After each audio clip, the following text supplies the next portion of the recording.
Hello guys, welcome to my channel. पहले हम ये वीडियो देखते हैं, फिर उसके ऊपर डिस्कस करते हैं।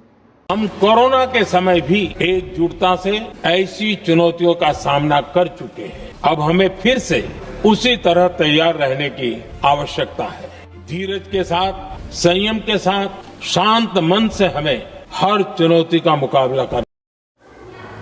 देखिए, अभी जो हमने वीडियो देखा उसमें ये साफ साफ कही जा रही है कि जिस हिसाब से हमने कोविड-19 में अपने आप को बचाया था, अपने आप को संभाला था उस क्रिटिकल सिचुएशन से, एक दफ़ा वापस से हमें उस वैसे ही सिचुएशन से बाहर निकलना होगा और अपने आप को इन चीज़ों से बचाना होगा।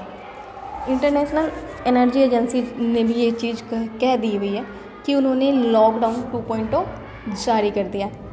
इस लॉकडाउन 2.0 के अंदर ये आती हैं कि उन्होंने बताया कि जितनी हमारी एनर्जी रिसोर्सेज या फिर हमारी रिसोर्सेज जो भी बन पा रही हैं उनमें प्रॉब्लम्स आएंगी, उनमें कमी आ रही है, शॉर्टेज हो रही है चीज़ों को लेकर।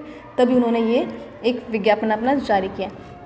उनके कहने का मतलब ये है कि सरकार को कुछ काम ऐसे करने चाहिए जिससे प्रॉपर यहाँ की जो शॉर्टेज हो रही हैं चीज़ों को लेकर, रिसोर्सेज को लेकर, वो प्रॉपर हो जाए। जैसा पहला उन्होंने कहा है कि हमें ज़्यादा से ज़्यादा ट्रांसपोर्टेशन से बचना चाहिए। ट्रांसपोर्टेशन, अगर कोई भी बेवजह की यात्रा कर रहे हैं उनको बचना चाहिए इससे।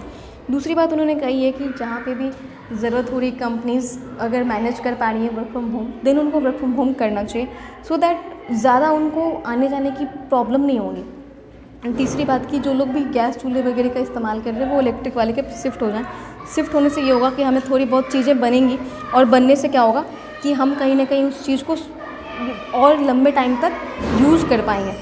फिर ये कहा जा रहा है कि अगर पॉसिबल हो तो लोग जो लोग भी एयरलाइंस और जो लोग भी ट्रैवल करना चाह रहे हैं यात्रा, उनको बचना चाहिए।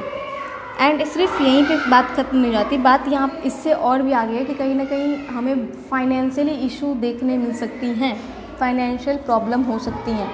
देखो, आपको बहुत क्लियरली 3 चीज़ें ध्यान रखनी होंगी। एक, घर की राशनिंग को प्रॉपर फुलफिल कीजिए पूरा से पूरा, कम से कम 3-4 महीने के लिए।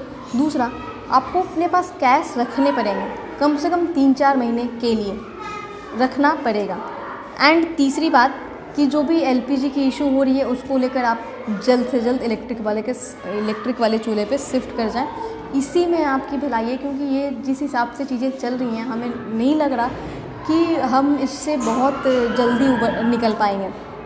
And most of the important thing, ये जो युद्ध चल रहा है इसकी वजह से हमें सिर्फ एक ही सेक्टर में प्रॉब्लम्स नहीं आ रही, इसकी वजह से हमें हर जगह प्रॉब्लम्स आ रही हैं। अभी आपने एलपीजी शॉर्टेज देखी है, पेट्रोल डीजल के दाम बढ़ने वाले हैं, प्लस जब अगर वो दाम बढ़ते हैं तो उस हिसाब से पूरी मार्केट ऊपर नीचे होने वाली है। अभी आपने देखा शेयर बाज़ार की जो क्राइसिस चल रहे हैं, जो ऊपर नीचे हो रहा है, बहुत ज़्यादा दिक्कत हो रही है, हमें हर चीज़ों में देखने में बन रहा है। ऊपर से कहीं ना कहीं एक्सपर्ट्स का मानना है कि बैंकिंग सेक्टर्स में ज़रूर प्रॉब्लम्स आएंगी, इसलिए हमें कैश को बचा के रखना होगा।